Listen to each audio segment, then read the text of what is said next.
No, I'm good.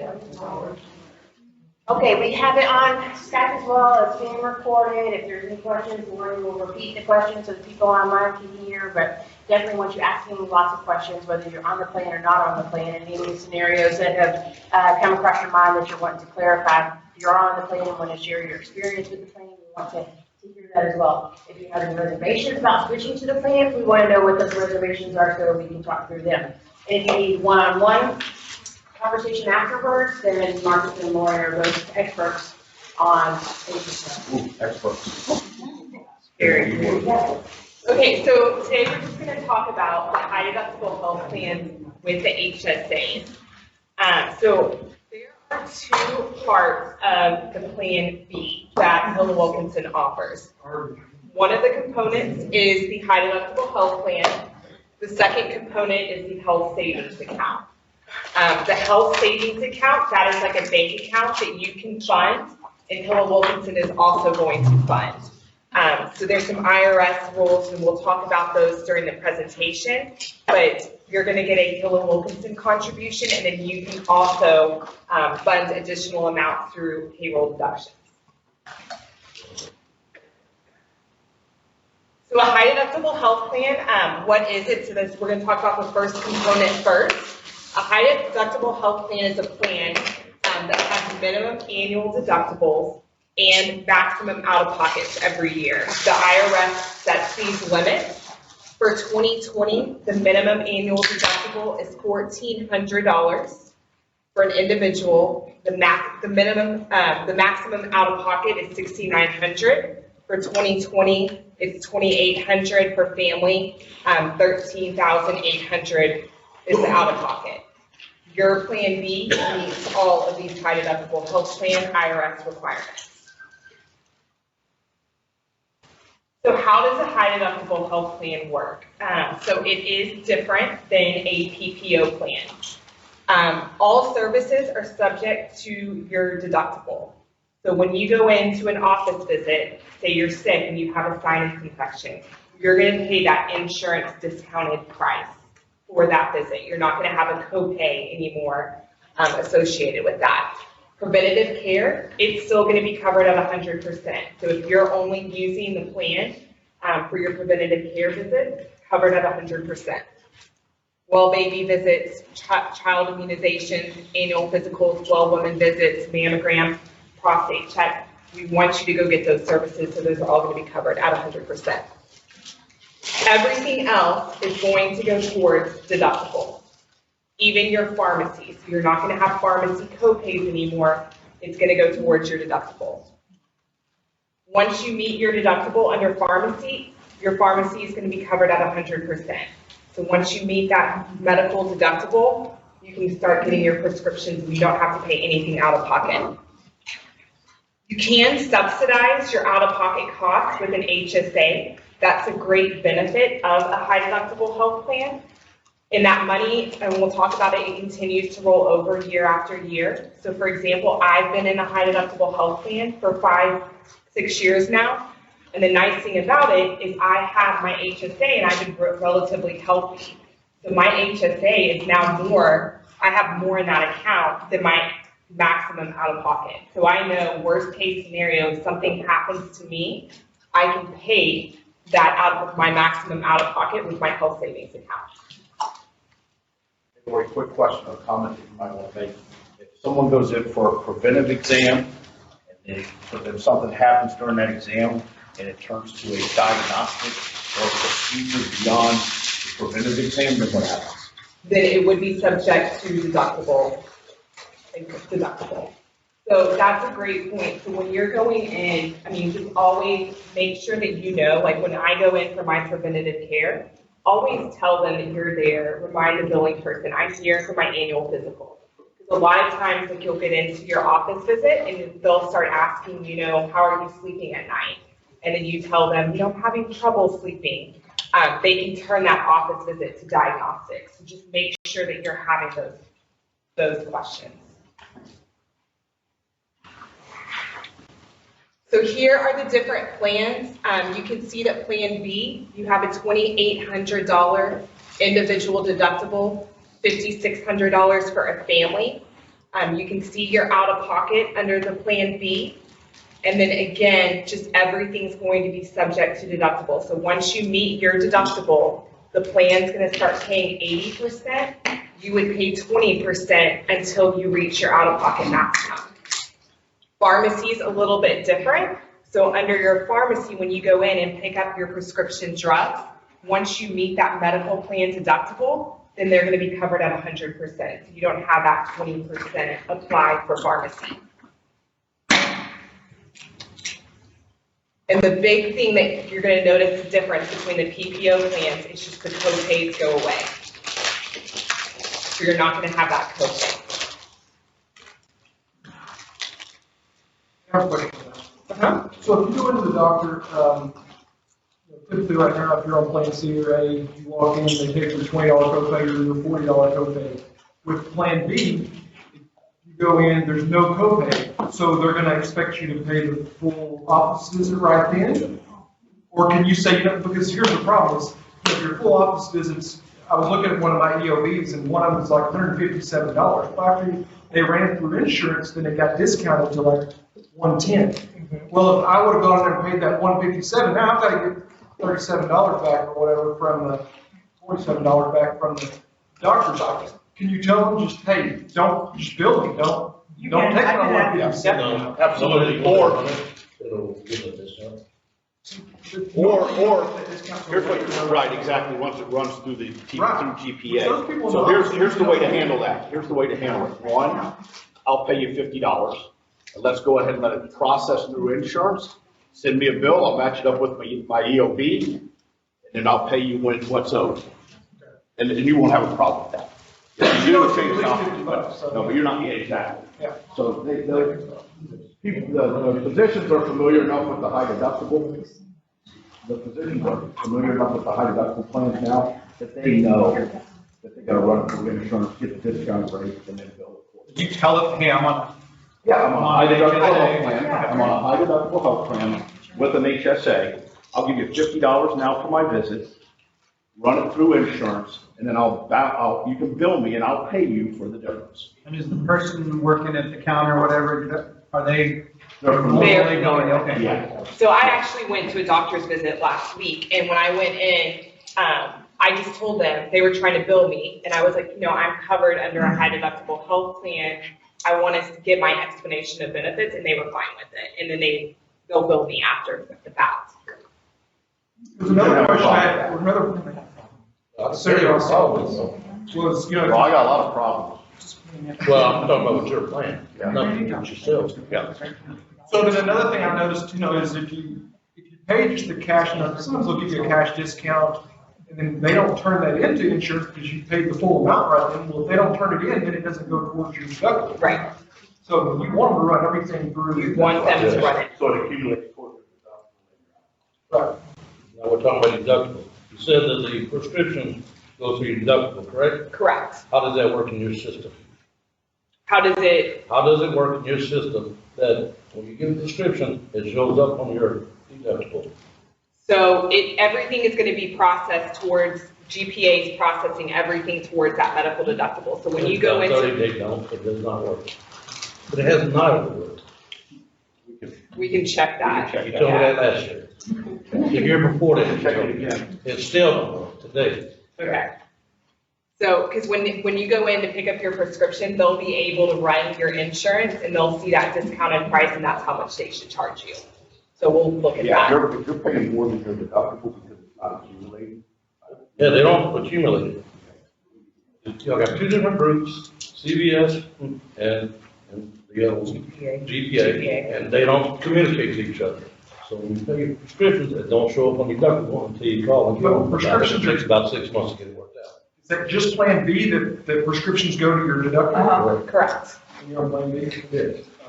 And we've seen that before, and like when Greg was on the HSA, he would bring receipts in and have us send them over to GPA because they never communicated. Well, my problem is, Nothing was ever accurate. that happens every time. And I'm assuming that For some reason, it's a link that y'all don't connect.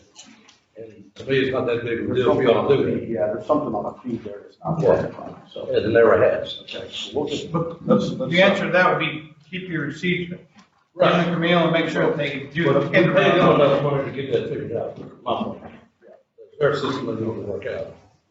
No, I agree with you. We need to- So even when you hit your deductible and you go to the pharmacy and they say it's a $27.40 copay, and you've already hit your deductible, they're still trying to charge you at the pharmacy? Yes. After you hit your out-of-pocket max? Yes. Yeah, well, no, once you start getting prescriptions, it doesn't show up on your, Not deductible. feeding over onto the On the EOP. EOP. Right. Of course, the deductible without a pocket. So unless you send the receipts and make them physically do it, it's the only way it happens, and it should be done automatically. They're not communicating the two companies together.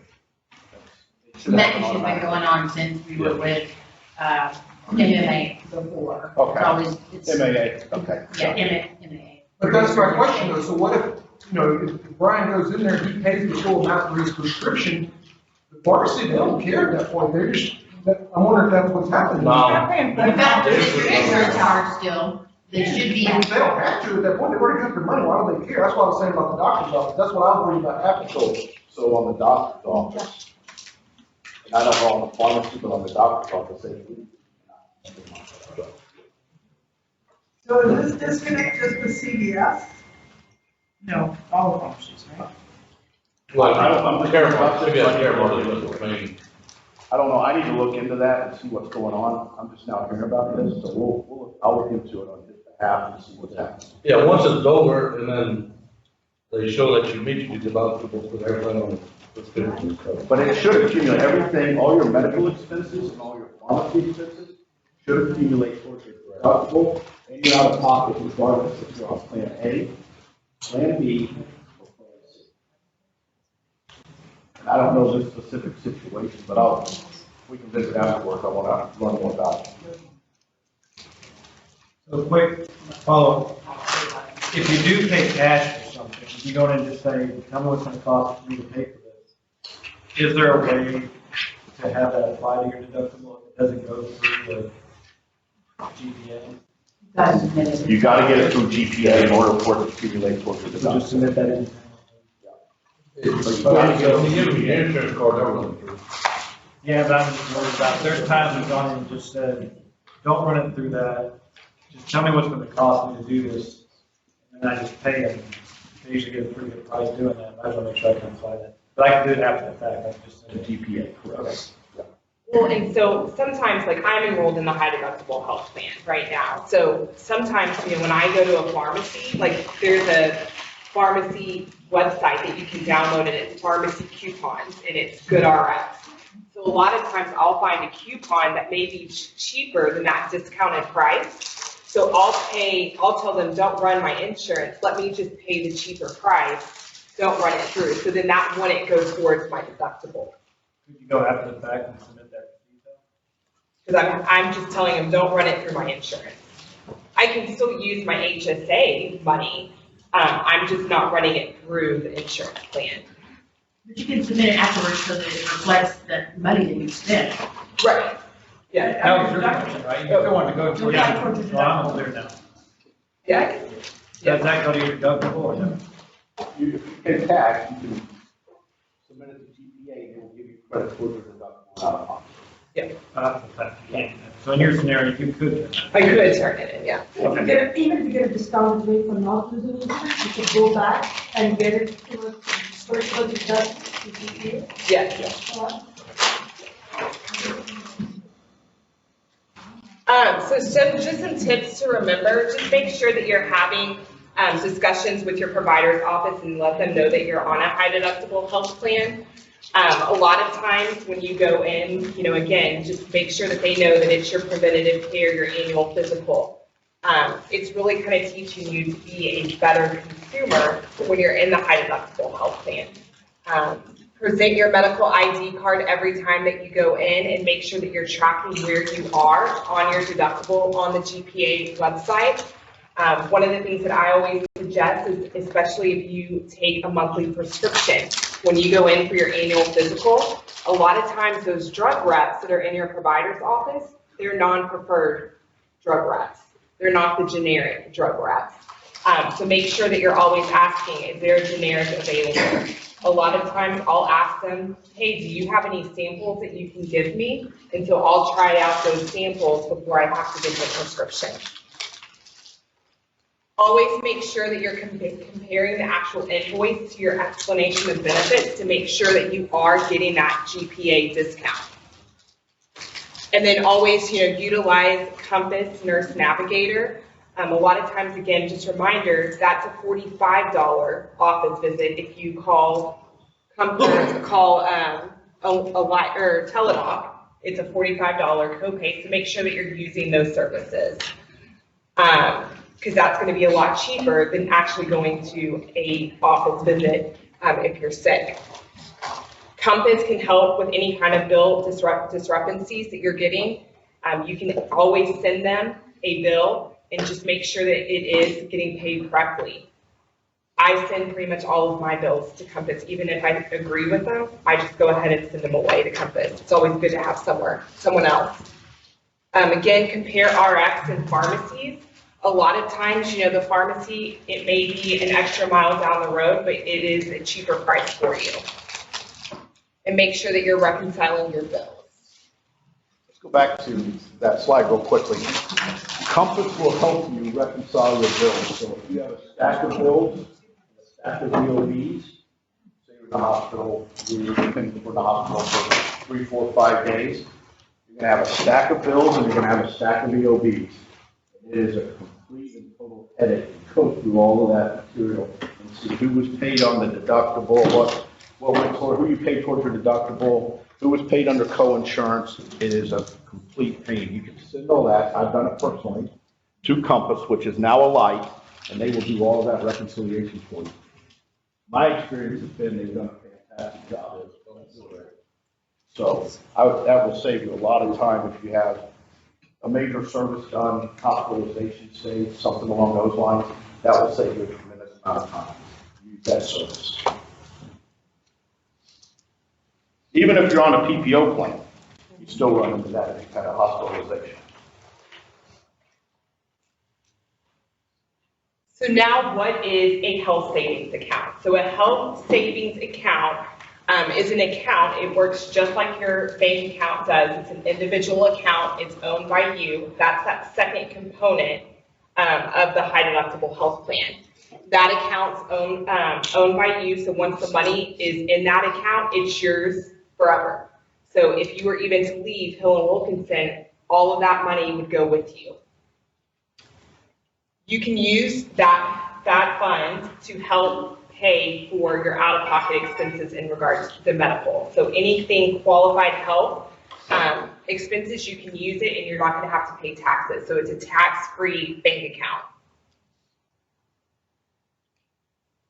So are you eligible to open an HSA? So the only way that you can participate in a health savings account is if you are covered under a high deductible health plan, which is going to be Plan B.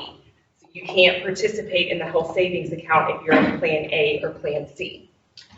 You cannot be covered by another health insurance plan that is not a qualified high deductible health plan. So you can't be covered under your spouse's PPO plan. You can't be in Medicare and participate in a health savings account. So if you're enrolled in Medicare Part A or any of the Medicare products, then you would not be eligible to participate.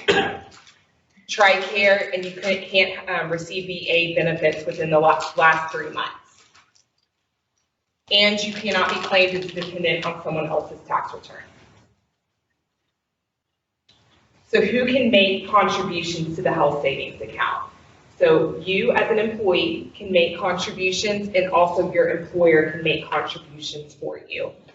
So you're lucky to work for Hill and Wilkinson, and they're going to actually help fund some of your HSA to help offset some of that cost.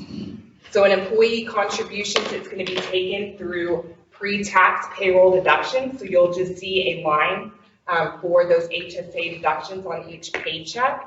The nice thing about it is it's pre-tax dollars, and as long as you're using it for qualified medical expenses, it's tax-free.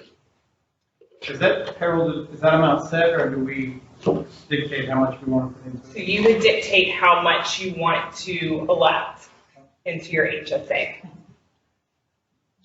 The employer contributions, it's not taxable to you. Hill and Wilkinson is going to fund that to you twice a year. Before it was quarterly, so the nice thing about it is you're gonna get half of it on March 1st, and then you're gonna get the second half on September 1st. Camille, ish, Okay. in March and September. Yeah, we don't get paid March 1st, so. Yeah. So every year, the IRS sets maximum annual contributions.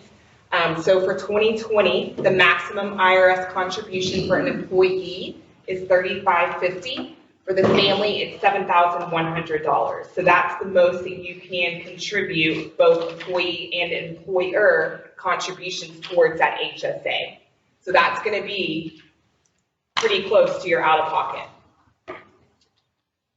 Just a reminder that Hill and Wilkinson is increasing. That says individual, you mean if you're an individual, Employee only covered.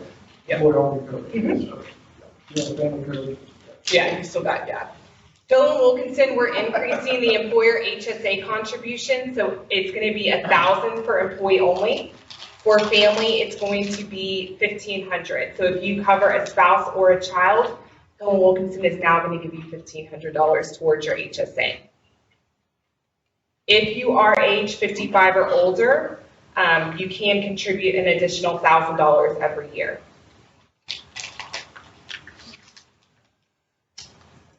So how can you use your HSA funds? You can use them for both qualified and non-qualified expenses. So if you wanted to and you wanted to go buy a TV with your HSA, you could do so, but you're gonna pay income tax and a 20% penalty on that money. So I would encourage you not to.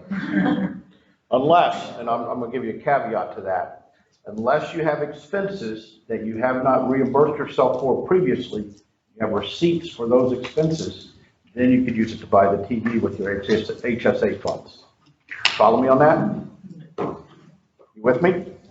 Okay, let me give you an example. I'm in an HSA plan, a high deductible health plan for 10 years. I put money in an HSA for all 10 years. I've got $20,000 in my HSA. I have receipts for $20,000 for medical bills for those 10 years. Okay? I've never taken money out of my HSA. I've paid for my medical expenses out of my pocket. Aaron's been nice enough to give me money to pay for. Okay? So now I have $20,000 worth of medical expenses that are qualified under 213D, but I've never paid myself back for those expenses because I've just paid them out of my pocket as I go along. Now I decide I want to buy a bass boat. I can take the $20,000 out of the HSA and go buy the bass boat and not incur a tax consequence because I'm officially paying myself back the money out of my HSA for those $20,000 worth of medical expenses I never reimbursed myself. Or you buy a TV, you don't want bass boats. Does that make sense? So if I have receipts that substantiate my expenses that I've never taken withdrawal from my HSA account for, then I can use that, I can pull that money out at any time and use it for something else without a tax consequence. You need to keep submitting those receipts as You you get just up, hold or you on just to put them it. in a shoebox and you're good. You just put them in a shoebox and you're fine. Any audit trail that occurs on your HSA will be between you, the employee, and the IRS. So, shoebox of receipts is a good practice to keep. How long do you need to keep your shoebox? I keep it at least probably 7 years, but I'm not a tax advisor, so I can't help with that. I think that is actually the, 7 is good. it is 7. That's what, there you go. So as long as you are using it for medical or pharmacy expenses, the qualified expenses, and we'll go over a list, that also includes dental and vision expenses as well. You can take that money out and you don't have to pay taxes on it as long as you're using it. So qualified medical expenses, there are some, you can't use it for your insurance premiums, so just know that there are laws regarding what you can use it for. Some exceptions to that is like COBRA coverage.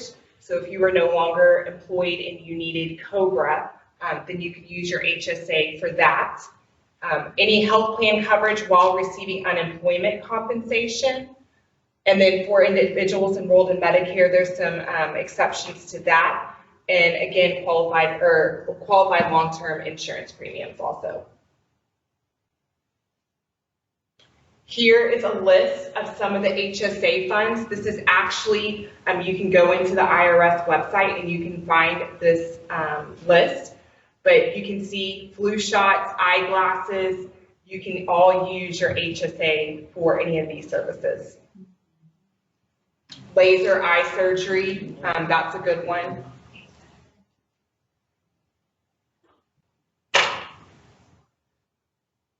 On that, that's one of the kids. So for orthodontists, we give them our card or just turn it in separately? We go to Is orthodontist. ortho on there? I'm not sure ortho's on the Ortho's 213D. Yeah, it is. Yeah, was that extra fee? I'd have to check on that. Yeah, I don't know about ortho. We can check. we can Yeah, we check. check on that. And then the ortho, dentist, is that on there? Implants and dental Dental treatment visits. Medical record charges. So do you give them the card, or do you just take the receipt and do it separately as well? You can do it both ways. Okay. We do that, and then what about like the eye? Because we have the eye plan. If you have vision, That's reimbursable. coverage, The eye- they charge you $10 for an eye exam, and you give them a card for the eye exam. Yeah, that's reimbursable. That's reimbursable under the HSA. So even though we have an eye plan, you can still give them both cards and say. And then any out-of-pocket expenses you incurred for that visit for your eye exam, you can reimburse yourself out of the HSA. Still count for the deductible. And yeah, out of pocket. Or your vision plan, that would be your vision plan. So you have a vision plan that's kind of in its own silo. And you have a dental plan that's in its own silo. Okay, And so then we you have- count for the deductible. Yeah, but medical- you can free still medical use plan. HSA. What's that? Wouldn't count for the deductible, but could you use HSA You can money? use the Yes. HSA money, but it wouldn't That's go where towards your you can deductible. tap into your bank account, your HSA bank account and reimburse yourself, but it wouldn't count towards your medical plan, Plan A, Plan B, or Plan C deductible out of pocket. That's for vision expenses, for vision visits, for dental. Dental. Because that's medical, dental. and vision. So with the high deductible HSA deal, we still have to select what, totally separate of that is the dental, or the dental is not selected. You have The the vision combo, but it's a different plan. Dental's is included in. Included, But it's a different but plan. it's different, yes. Is this new this year? It's always been this list, but I think that they do add.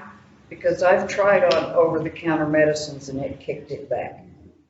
That's not been this year though, that was last year. At the pharmacy, On the HSA, on the HSA, yes. Over-the-counter medicines. Like medicine. that's not new. Yeah, they kicked it out. Yes, they're not. Yeah, another.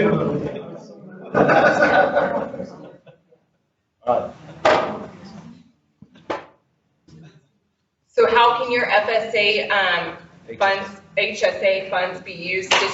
Distributions can occur at any time.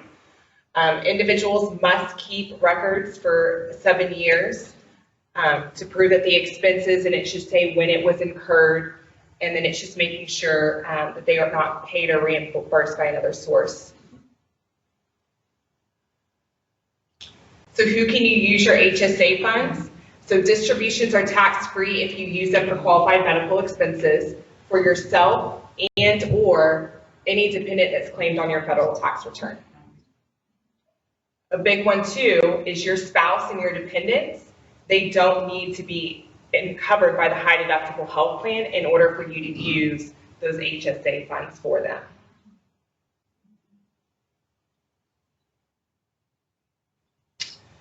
HSA distributions taken in error, so you can pay yourself back. So I actually about a year ago went to the grocery store and I pulled out my HSA card, and I actually used my HSA card instead for my groceries instead of my credit card. I just got them mixed up.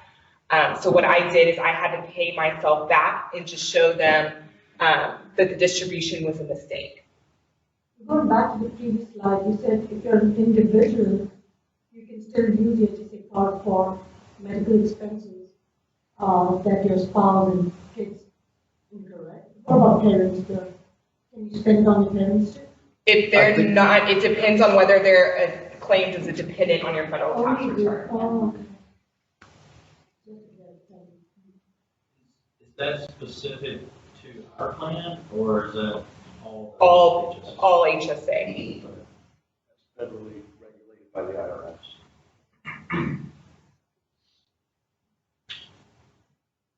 So record keeping, again, just make sure that you're keeping records of receipts. A lot of times pharmacies now, they actually keep records. So if you forget it and you lost a receipt, you can always contact them. Just to make sure that if you were ever audited by the IRS, that you could prove that you were using it for qualified medical expenses. That may be the answer on the over-the-counter, right here. We can check into it and see if that might be the answer on the over-the-counter.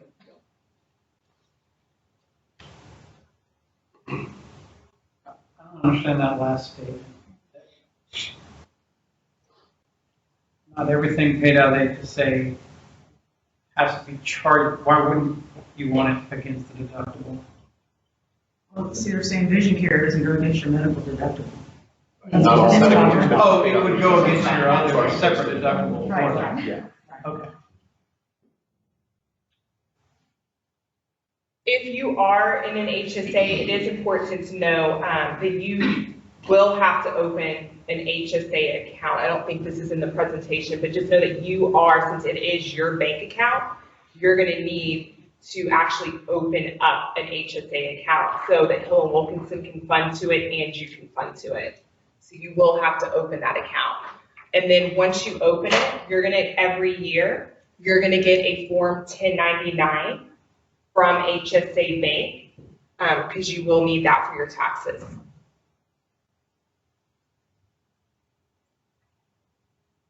We open that account. And it's through HSA Bank, is the Hill & Wilkinson HSA partner, so it's just kind of separate enrollment form over here. Is that the only one you can use with this? It's the only one that we have associated with our plan, so. If There we are were to other switch, banks. We would have to switch as a whole company. There are other financial institutions that offer HSAs. Right. So if you wanted to, you could have your Hill & Wilkinson contribution go into HSA Bank, and then you can put any of your own personal contributions in another HSA account with another financial institution, if you wanted to. Yeah. But I've never done that. It's a mess. Does that make sense? But they would be post-tax then, right? Because there's no You- way. Correct, and then when you Yeah. file your taxes, you'll get credit Right. for an HSA contribution, and you get credit for other tax. Correct. But Hills only puts it in one account, they wouldn't separate it again now, they wouldn't. Right. Right. They just leave it where it's at. But you can also invest, and you should just tell them that right on the HSA website, you can, TD Ameritrade is their investment arm. It's real simple to. Once you get a certain balance, and I don't recall what that balance is, because it varies by institution, but then you can start investing in funds, like your 401k. Yeah. It's real simple to manage. So that's the one thing that is attractive about a high deductible health plan is it is another vehicle for retirement. You can invest that money if it's a certain dollar amount. And so I know that like I use it as an investment tool. So then we included this in the open enrollment presentation, but we'll go into a little bit more examples of what plan makes the best sense for you as an employee. if you know that you're gonna hit your out-of-pocket, so you know that you're gonna have maybe a surgery this year, and you know that you're gonna reach your out-of-pocket, Plan B is probably gonna be it is gonna be the plan that makes most sense for you. So under this example, for an employee only, you can compare the out-of-pocket maximum. So what we did is we just took the out-of-pocket maximum. That's the most that you would have to pay in a year, have those medical expenses before GPA is going to start paying at 100%. So under that, it's $5,000 for Plan A, $5,500 for Plan B, $6,600 for Plan C. So that's the maximum out-of-pocket. And then what we did is we took the employee contributions and we took what you would pay for a year in employee contributions. And then you can see that employer HSA contribution. So Hill & Wilkinson's going to give you $1,000 to help that. So you can see that your out-of-pocket expense is only going to be $5,572 for Plan B compared to $7,000 if you are enrolled in Plan A or Plan C. So a lot of moving pieces here to this slide. We broke the utilization into three components. The top one is someone who uses the plan a lot. Okay, they're going to have a lot of services rendered in a year.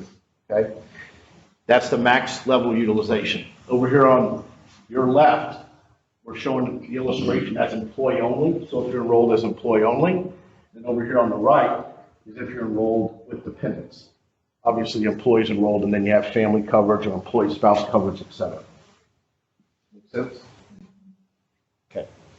And then we said, okay, if the employee only hits the maximum out of pocket, like Lori stated, they're going to spend $5,000 on Plan A, $5,500 Plan B, $6,600 Plan C. The next line, it says employee premiums. That's actually what's coming out of your paycheck on an annual basis to be in each one of those plans. So to be in Plan A, if you have employee only, you're paying $2,461. Plan B, $1,072. Plan C, $769 annually. Then we put back in the credit for the HSA contribution from Hill & Wilkinson. If you're employee only, you get $1,000. And then it gives you your total expense. So total expense for employee only Plan A is $74.61. Plan B, $55.72, Plan C, $73.69. So in that illustration, assuming that those employee onlys all maxed out, they're out of pocket, they would be better off financially by the difference between Plan A, Plan B, and Plan C. So when we, Then you move that over to family coverage. yeah, so say we're on the family side. Okay, Plan B, The go ahead. employer, that's $1,500 lives in there. Huh? Anything else that I wanted to put in there, pre-tax out of my check, is in addition to the premium amounts, and would be in addition to the $1,500 that Hill & Wilkinson, right? Correct. Okay. And that's the the And then- total of that is so- $1,500 plus whatever I So put what's in. the what's the most you can put in if you have family coverage for 2020? You're on Plan B, what's the most you can put in? Less than 55. Right here. 7,100. If you 7,100. 55, you can do another 1,000. That's right. And Hill & Wilkinson's putting in 15. 1,500. Right? Yeah. So move over to family. Plan A, $20,261 total expense. Plan B, $15,523. Plan C, $18,981.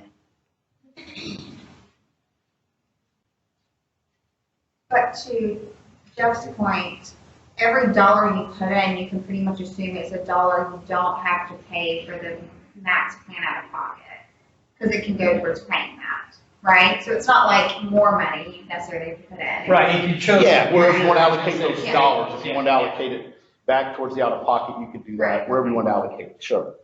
Yeah.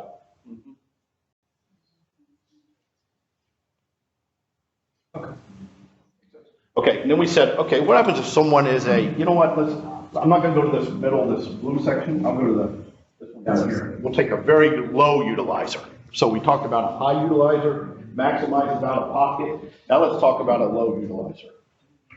And those people are just gonna be the people that are going in for their annual physicals. The bottom part, the red. So these people are just using the plan. They're relatively healthy. They don't have any pharmacy, they don't take any prescriptions. They don't have any pharmacy claims. They're sick. They don't get the flu or anything like that. 22-year-old invincibles. Well, we want to be. So those preventative care, that's going to be covered at 100%. It doesn't matter what plan you're enrolled in. Then you can see what your employee contributions would be for the year. And then you have your employer HSA contribution. So you can see that there's a big difference here. I mean, this employee is only going to pay $72 for employee only. And then $4,520, $23 if they're dependent coverage. Okay, so the real high utilizers, and this scenario is pretty consistent with what we see with years and years of claims data as well. Your high utilizers are typically benefited by a high deductible health plan, and your super low to no utilizers are better off in a high deductible health plan. Pretty much on any employer we work with, the people that fall into the mid-range utilizers are the ones that aren't as incentivized to be in the high deductible health plan. Go through this dynamics or the situation we're creating here as a mid-utilizer. So this person, this mid-utilizer, so say that they had 3 office visits in that plan year, and it's not preventative care, so they had maybe a sinus infection, they needed to go to a dermatologist, they had 3 office visits. We said that the cost, the discounted cost for that office visit is going to be $90. So that's how much, by the time that they run it through the insurance, how much that office visit is going to cost that person that's in the high deductible health plan. So you can see if we're in plan A, because they only have a $20 primary care copay, it's just going to be $60 because they're going to pay 3 copays at $20. Plan B, they're going to have to pay $90 for each one of those visits because they haven't met their deductible. So they're going to pay $270. Plan C, the copay is $40, so they're going to pay $120 because they paid $40 3 times. Then we said that this person takes 3 medications. One of those prescriptions is a generic drug. One's preferred and one's non-preferred. So those prescriptions under the high deductible health plan, we just use numbers. We said they were $25 for the generic, $55 for the preferred, $100 for the non-preferred. That's how much it would cost that person in plan B. So then based on your pharmacy copays under plan A and plan C, you can see how much those annual prescriptions cost that person. And then basically we did the math for the plan B people. So we took $25 times 12 for that generic drug, $55 times 12, $100 times 12. So and then we took the employer HSA contribution. So you can see under this situation, plan C may make does make the most sense for that person. The high deductible health plan was actually going to cost the person more. And that's mainly because of the script stuff. So, well, I guess part of, maybe the people that have used this is the theory that when you go for the generic office visit is to ask those, hey, give me your cash price, give me if you run this through your insurance, through my insurance, and I'll pay it later price. To talk through those things to get, that's the way to get it. Is there, and with the drugs, there's really not any option there? Right, I mean, you always have the option, ask for generic.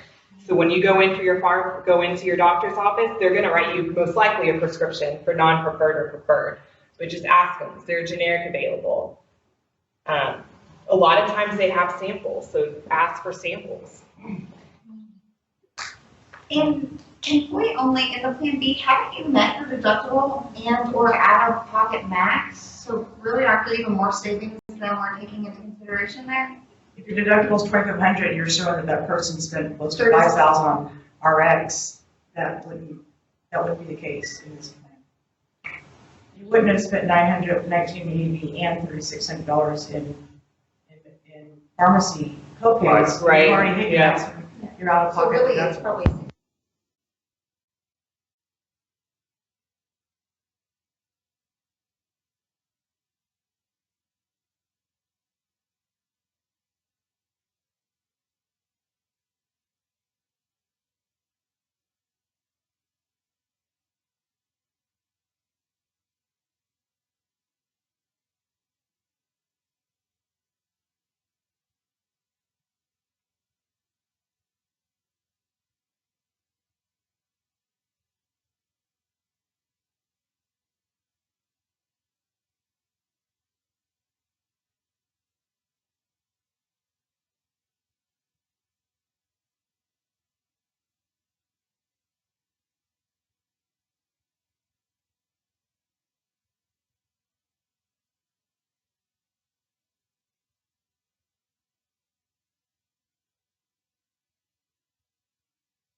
I think you got an in-house expert on the HSA. Well, I'm just a math person.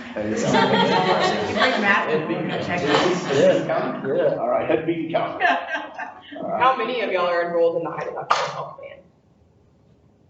How many should we? So on the, one question I had when you were going through the mid-level stuff,